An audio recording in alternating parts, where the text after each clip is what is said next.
This video is sponsored by the award-winning Daily Market Movements trading platform. To open a live or demo account, simply visit dmmtradingplatform.com. Hello guys, it's Max here from Daily Market Movements. Welcome to another episode where today we're going to be analysing the Nasdaq100 futures chart. Just before I start today's video, anyone who's interested in joining my free analysis group over on Telegram, then please do not hesitate to scan this QR code on your screen. Let's start here by looking at the Nasdaq100. The Nasdaq100 had a very significant rally during yesterday's trading session. We ended the day up 4.83%, which is incredible, considering the fact that the VIX is all the way down at 20. So lots of volatility during yesterday's trading session. And of course, this come off the back of Jerome Powell's comments saying that lower interest rate hikes are coming, and it could be as early as this month. Of course, the Fed meets in just over a week's time, and it's now expected that interest rate hike is going to be around 0.5%. So market, in my opinion, probably overreacted towards the upside, but I just feel like it's because of where we're trading right now in a very bullish seasonal period. But we've hit my target, which was that 0.5 fib area. Yesterday I was saying any dip that occurs in this market should be a buying opportunity. So well done to my signal team. We have a buy that we bought at around 11,550. We're trading very nicely in profit, and I still believe this market does trade a little bit higher within the next 3 to 5 trading sessions. Remember, I said that I do believe this market will peak out, but it won't be until mid-month. So it gives us about another 3 to 5 trading sessions at least, which takes us through pretty much to the end of next week, and by then you're pretty much at that mid-month point. So I'm still bullish here for the Nasdaq100. Futures have just turned positive after being negative the whole pre-market trading session.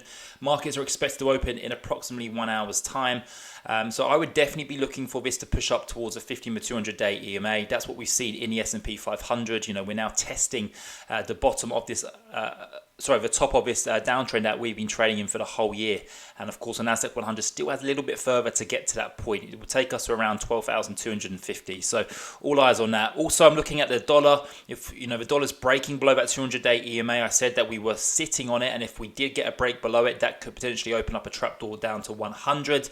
So all eyes on the dollar, as well as at the 10-year yield, guys. Look at the 10-year yield. We've broken below that 0.382 fib area, and it looks highly likely that we're going to go down to 3.422.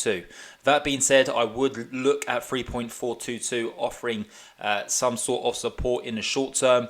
There's many smart investors that I do listen to on a regular basis, such as Mike Wilson from Morgan Stanley, who've come out in the recent couple of trading days and weeks basically saying that the first quarter of next year is going to be a very difficult time for the stock market, and they see the S&P 500 going as low as 3,000 to 3,300. So that would be below the lows that occurred in October, and I have to tell you, I kind of agree. And it all depends on the dollar. It all depends on the earnings. If the earnings still continue to come down, then stock prices have to adjust to that.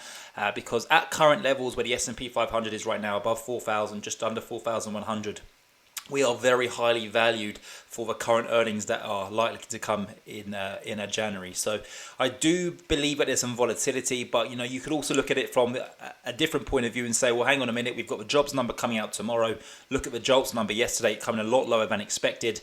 And then to add on to that, yesterday we had the Chicago PMI number that come in very, very low, which is very positive for the CPI reading that we have in just over a week's time. So if that core CPI reading comes down, that's definitely a number that the Fed looks at, and that will just, that will basically reinstate that this is a trend now, that inflation's coming down. It just wasn't a one data point wonder that we got back in October. It's starting to show that the trend is now starting to point downwards.